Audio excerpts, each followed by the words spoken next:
할렐루야. 네. 네, 벌써 토요일이죠? 네. 일주일이 확 지나가요. 네, 세월이 빠릅니다. 여러분, 하나님의 말씀으로 우리가 하루하루 빠른 세월 잡기를 주님의 이름으로 축원드립니다. 아멘. 네, 시편 81편은요, 여러분 한 편의 설교입니다. 우리가 지금 81편을 다 1절부터 16절까지 쭉 읽었는데 한 편의 설교를 우리가 읽은 것 같은 그런 느낌이 듭니다. 이것이 6월절이나 초막절 같은 절기에 부를 수 있도록 만든 그런 찬송의 시입니다. 오늘 말씀 6절부터 16절까지는 설교 형태를 띠고 있습니다. 하나님의 말씀을 들으라, 그리고 하나님께서 책임지신다라는 메시지의 설교 형태의 말씀이 6절부터 16절까지 말씀입니다. 그 앞에 1절부터 5절을 보면은요, 절기를 지키기 위해서 이제 백성들이 모였는데 그 백성들에게 하나님을 즐겁게 찬송하고 하나님께 즐겁게 앞에 나아가자라고 독려하는 말씀이 나옵니다. 1절부터 3절을 다시 한번 읽겠습니다. 시작. 우리의 능력이 되시는 하나님을 향하여 기쁘게 노래하며 야곱의 하나님을 향하여 즐거이 소리칠지어다. 실을 읊으며 소고를 치고 아름다운 수금에 비파를 아우를지어다. 초하루와 보름과 우리의 명절에 나팔을 불지어다. 아멘. 여러분, 이렇게 찬양을 하는 이유를 4절하고 5절에서 설명하고 있습니다. 1절부터 3절에 기쁘게 나와서 찬양하라, 절기에 나와서 찬양하라 라고 말하면서 4절과 5절이 그 이유라고 말합니다. 함께 읽겠습니다. 시작. 이는 이스라엘의 율례요 야곱의 하나님의 규례로다. 하나님이 애굽 땅을 치러 나가시던 때에 요셉의 족속 중에 이를 증거로 세우셨도다. 거기서 내가 알지 못하던 말씀을 들었나니. 이게 여러분 절기 예배의 이유입니다. 지금 이스라엘 백성들이 하나님의 절기를 지키면서 예배하는 이유가 이 예배를 하나님께서 세우신 규례이기 때문이다 라는 이유예요. 더 자세하게는 출애굽 때 요셉에게, 다시 말해서 이스라엘에게 세우신 하나님의 명령이며 규례이며 율례이다 라는 거예요. 그런데 5절을 보면 뭐라고 말씀하시냐면 거기서 내가 알지 못하던 말씀을 들었나니 라고 말합니다. 출애굽 당시 이스라엘 백성들은요, 하나님의 구원의 그 의도와 그리고 하나님께서 왜 그들을 이끌어내시는지 그 충분한 아주 깊은 하나님의 뜻을 모두 다 이해하지는 못했습니다. 하지만 이제 지금 와서 그 풍파를 다 겪고 하나님의 역사하심을 다 겪은 다음에 지금 와서 그것을 돌아보니까 이제는 안다라는 의미예요. 그때는 몰랐지만 이제는 안다. 그리고 그 의미가 무엇인지 그것을 6절부터 16절까지 설교 형태로 지금 말씀하고 있습니다.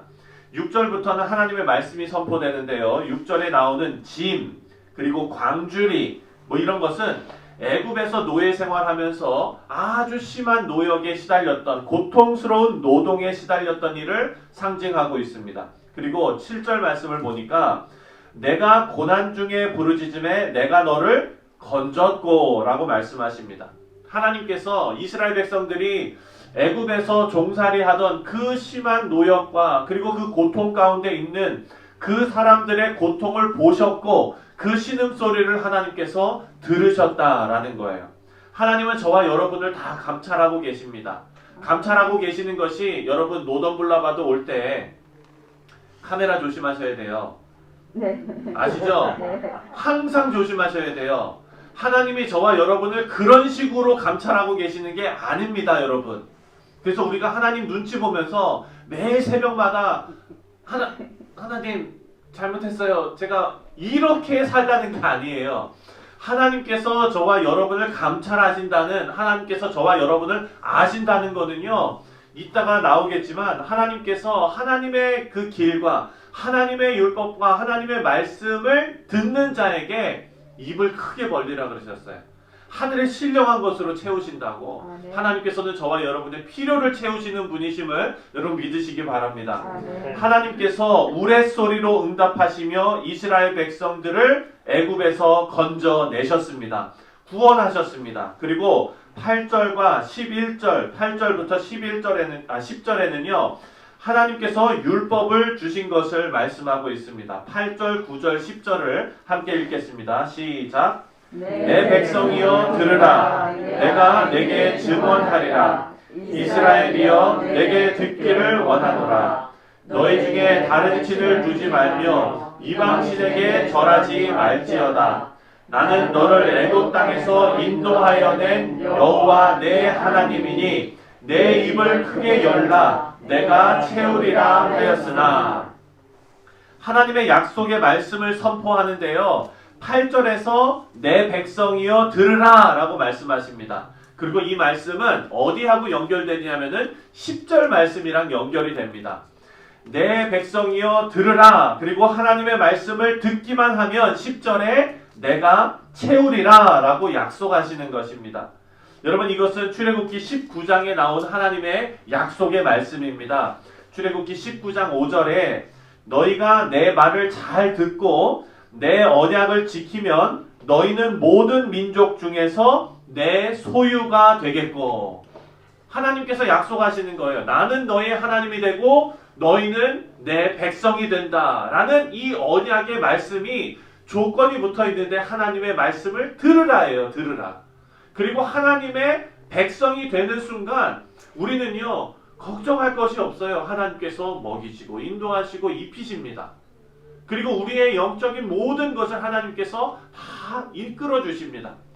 10절의 말씀 나오는 내 입을 크게 열라 내가 채우리라 라고 하신 말씀은 이스라엘 백성들의 모든 삶에 필요한 모든 것들을 다른 신이 아니라 하나님 한 분에게 의지하라 라는 명령의 말씀입니다. 다시 말해서 하나님을 순종하고 따르기만 한다면 하나님께서 채우신다라는 선포의 말씀이에요. 13절을 다 같이 한번 읽겠습니다. 13절 말씀 시작. 내 백성아 내 말을 들으라. 이스라엘아 내 도를 따르라. 그리고 16절 말씀입니다. 시작. 또 내가 기름진 밀을 그들에게 먹이며 반석에서 나오는 꿀로 너를 만족하게 하리라 하셨도다. 조건은 뭡니까? 13절에 하나님의 말씀을 듣고 그 도를 따르는 것입니다. 하나님의 말씀을 따르지 않는 행동의 결과는 11절과 12절에 나옵니다. 11절과 12절을 제가 읽겠습니다.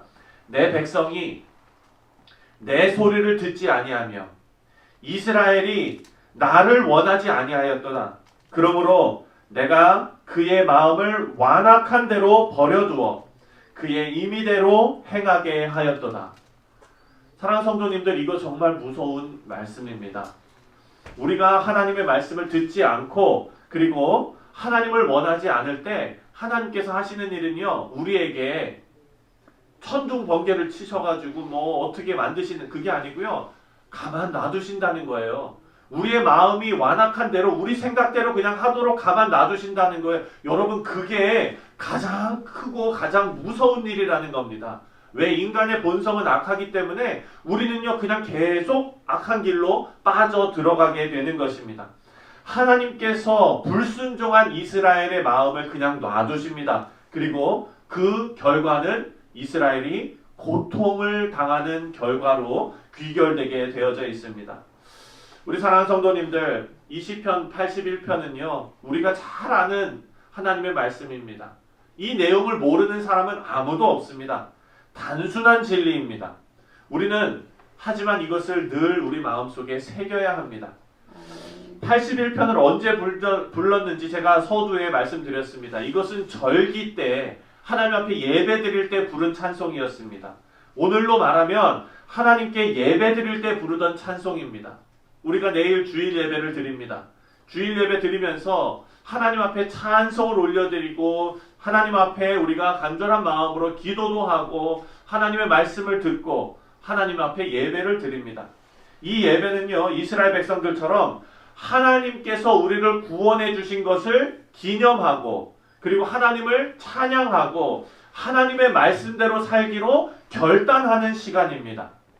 1년에 한 번 이 일을 하고 계속 잊고 살다가 다시 한번 또 1년은 돌아왔을 때 한 번 하는 것이 아닙니다. 우리는 이 일을 매일 그리고 매주 반복합니다. 여러분 그렇게 하는 데는 이유가 있는 것입니다. 바로 시편 기자의 탄식입니다. 하나님의 탄식이 11절에 나와 있습니다. 내 입을 크게 열라 내가 채우리라 하였으나 그런데 11절 말씀에 내 백성이 내 소리를 듣지 아니하며 이스라엘이 나를 원하지 아니하였도다. 사랑하는 성도님들, 제가 매일 성경 말씀으로 우리가 쭉 묵상하면서 계속해서 반복적으로 말씀드리는 게 있습니다. 우리 이 말씀 이제 지나면은 6년 후에나 나옵니다. 이렇게 말씀드려요. 제가 그 얘기를 왜 드리냐면은 여러분 이 말씀이 소중한 것을 우리가 알아야 합니다. 아멘. 왜냐하면은요, 저도 말씀을 준비하면서 정말 개인적인 그런 부분을 여러분들하고 말씀 나누는데요. 제가 말씀을 준비하면서 이 내용이, 말씀이 우리에게 지금 이 주시는 이 교훈의 내용이 너무 당연한 거예요. 하나님 말씀 순종하셔야 됩니다. 들으셔야 됩니다. 하나님께서 여러분의 마음을 원하십니다.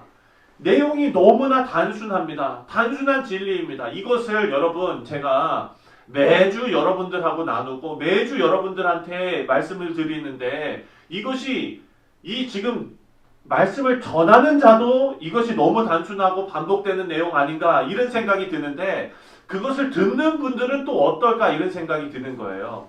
그러면서 제가 앉아가지고 한참을 멍하게 있었어요. 이걸 어떻게 해야 되지? 어떻게 해야 되지? 그런데 하나님께서 이 시편 81편 말씀을 통해서 저한테 깨닫게 해주시는데요. 단순한 진리를 매번 반복하라는 거예요, 여러분.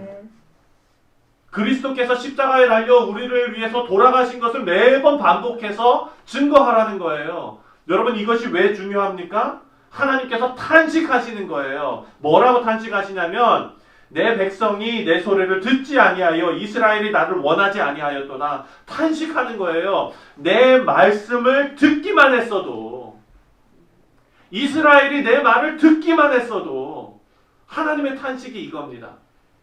그런데 여러분 우리는 하나님의 말씀이 계속 반복되기 때문에 매주 반복되면은 그것의 가치를 우리가 자꾸 잊어버리게 됩니다.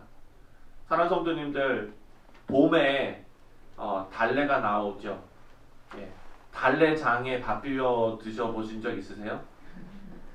기가 막힌, 여러분 그렇죠? 달래로 또 된장찌개 그렇게 끓여가지고 드셔보신 적 있으세요? 기가 막힙니다. 예. 그런데 여러분 1년 365일 우리가 계속 달래장만 먹는다고 한번 생각해 보세요. 그러면 그 가치를 우리가 자꾸 까먹습니다. 그런데 이 봄의 기운이 느껴지는 이 시기에 우리가 그것을 먹을 때는 정말 달고 정말 맛있는 거예요. 그런데 여러분 우리의 싸움은 뭐냐? 그 익숙함 가운데서 우리가 하나님의 그 진리의 말씀, 그 귀한 말씀을 찾아내는 것입니다. 그것을 귀하게 여기는 것이 우리가 해야 될 싸움입니다. 사랑하는 성도님들, 이제 내일 우리가 주일 예배를 드리게 됩니다. 우리가 드리는 이 예배, 그저 또 한 주 매일 반복되는 주일 예배가 아니고요. 매주 하나님의 말씀을 들으면서 우리의 입을 벌려서 하나님의 채우심을 경험하는 한 주가 되시기를 주님의 이름으로 축원드립니다. 이것이 복입니다. 우리는 매주 하나님의 사랑, 예수님의 십자가와 그리고 부활, 그리고 성령 하나님의 역사하심을 기념하며 찬양합니다. 그리고 한 주를 시작하면서 하나님을 영화롭게 하는 한 주를 살기 위해서 결단합니다. 그리고 서로 사랑하고 선행을 통해서 하나님을 믿는 믿음의 백성이 마땅히 해야 될 삶을 살아가게 되는 것입니다. 이것이 입을 크게 여는 것입니다. 바라고 기도하기는 우리 뉴욕 성실장로교회 모든 성도님들이 각 예배마다 그 예배 때마다 그 예배를 사모하며 예배 가운데서 하나님과의 교제와 구원의 감격 그리고 말씀대로 사는 삶을 통해서 하나님께서 약속하신 이 풍성한 채우심을 경험하시기를 주님의 이름으로 다시 한번 축원드립니다. 기도하겠습니다.